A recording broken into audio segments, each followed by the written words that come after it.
સમય આપવો પડશે. એક માતાએ સમય આપ્યો તો એક રેલવે સ્ટેશને ચા વેચવા વાળો માણસ એ વડાપ્રધાન બની જાય, જે હાલમાં દેશનું સંચાલન કરે છે. કોણ છે? હા, બધાને ખબર છે. તો એક ધારો કે બાળક સામાન્ય છે, ગરીબ ઘરમાં જમે છે, છતાં પણ આટલા લેવલે પહોંચી શકે છે. કેનાથી? માતા પિતા જયારે વિચારો અંદર રેડે છે ત્યારે. તો આપણે પણ આજથી જાગૃત થવાનું છે. અને સૌથી મોટી સાયકોલોજી મારે આજે તમને કહેવી છે કે સૌથી મોટી સાયકોલોજી, સૌથી મોટું ટ્રીટમેન્ટ આપણી અંદર છે. આપણે જયારે બાળકને ભેટીએ છીએ ને ત્યારે એક હોર્મોન ઉત્પન્ન થાય છે અને એ હોર્મોન થી બાળકને ઉર્જા મળે છે. ખબર છે તમને કે નાનું બાળક જયારે અધૂરા મહિને આવ્યું હોય તો ડોક્ટરો કહે છે ને કે માતાની છાતીએ લગાવો તમને ઉર્જા મળશે. પણ આપણે ક્યારેય સમજવાનો વિચાર કર્યો શા માટે? તો કે તમને ઉર્જા મળે છે. અત્યારે તમારું બાળક મોટું થઈ ગયું છે, ઉર્જાવાન છે, પરંતુ વધારે ઉર્જાવાન બનાવવા માટે તમારે બાળકને હક કરવો પડશે. એમને હક કરશો તો ઓક્સિટોસિન નામનું હોર્મોન બને છે અને એનાથી જ બાળકનો વિકાસ થાય છે. ચાલો આપણને શરમ આવે, આમાંથી કોણ દરરોજ હક કરે છે? Very good. કારણ કે દરેક વાલી મિટિંગમાં કહેવામાં આવે છે વેરી ગુડ. જે અમુક નથી કરતા એ સાંભળો. હું તમને એક ઉદાહરણ આપું કે આપણી સામે એક ઉદાહરણ છે નરેન્દ્ર મોદી સાહેબ.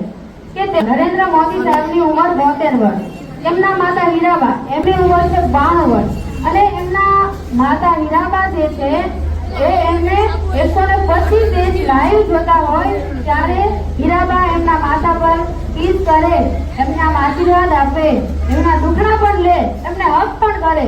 વિચાર કરો કે લાઈવ દેશની અંદર બધા જોતા હોય તો એમને શરમ નથી આવડી તો આપણને કેમ શરમ આવે છે? હવે જેમના હાથ ઉપર નથી થયા એ પણ આ ચાલુ કરી દેજો, હક કરજો. એટલે બાળકને બહુ જ પ્રોત્સાહન મળશે, ખૂબ ઉર્જા મળશે. તમારી વાત, એની વાત જે છે તમને જરૂર ને જરૂર કહેશે. અને આ મંચ મિત્રમાં મારે બોલવું છે, મમ્મી આ બધી જ વાત શેર કરજો. હું અહીંયા ક્લાસમાં કહેતી હોઉં કે તમે તમારા મમ્મી પપ્પાને કહો છો ઘરે જઈને વાર્તા કે છે તમને? તમે કહો છો વાર્તા? અને હું અહીંયા પૂછું છું, અમુક લોકો બાળકો વાર્તા કહે છે પણ બહુ મજા આવે. ઘણા બહેનો ને હું કહું ને કે તમારું બાળક છે ને સામાન્ય બાળક નથી, તો એ બહેનો ના શું જવાબ હોય ખબર? મેડમ તમારે તો ખાલી બોલવું જ છે, જયારે ઘરે આવો ને ત્યારે ખબર પડે કે ભગવાને કેવો નમૂનો આપ્યો છે. અને ત્યારે હું ફરીથી એવું કહું કે તમને એવું લાગે છે ને કે ભગવાને આવો નમૂનો આપ્યો છે, એ જ કંઈક કરીને બતાવશે. ઘણા બહેનો એમ હોય કે હજી કાલે જીસીબી લાવી દીધું ને આજે તો તોડી નાખ્યું, પણ એની પાછળ કોઈ કારણ છે? તમે વિચાર તો કરો કે બાળકે જીસીબી શા માટે પારપેટ નોખા કર્યા છે? વિચારજો. હવે એ વિચારે છે કે આ બન્યું છે કઈ રીતે અને મોટો થશે એટલે કંઈક ને કંઈક બનીને બતાવશે. અત્યારે તમે નથી, નહીં તો વૈજ્ઞાનિકોના ઉદાહરણ આપીશ તો આજે આ શાળા છે ને એ બાળકને ખાતર અને પાણી બંને આપે છે. વિચાર કરો કે 24 કલાક ભગવાને બધાને આપી છે, એમાં 24 કલાક માંથી બાળક જે છે એ 5 કલાક શાળામાં આવે છે અને 19 કલાક માતા પિતા પાસે રહે છે. તો વધારે અસર કોની થાય? માતા પિતાની. રાઈટ? હજી ના તમને એનું સમજાવું કે અત્યારે વરસાદ આવે છે, વરસાદ આવે ત્યારે ઘોડો મૂકો તો એની અંદર 19 કલાક વરસાદ પડે અને 5 કલાક વરસાદ પડે તો વધારે શેમાં પાણી ભરાય?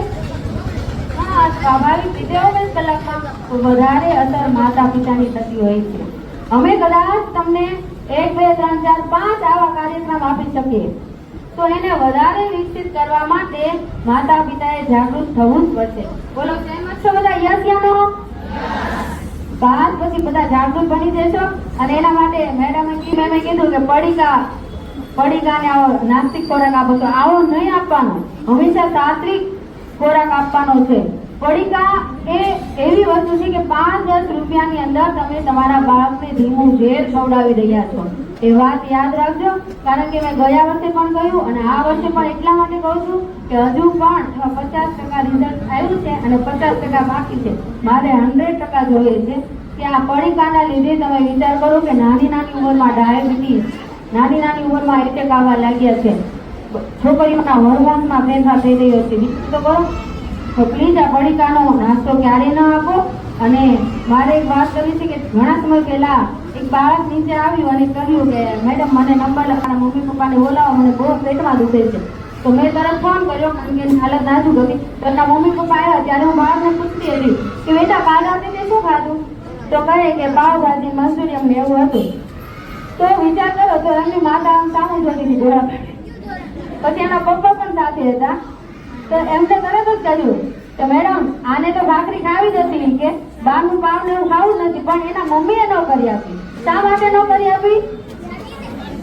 આળસ નથી હતી.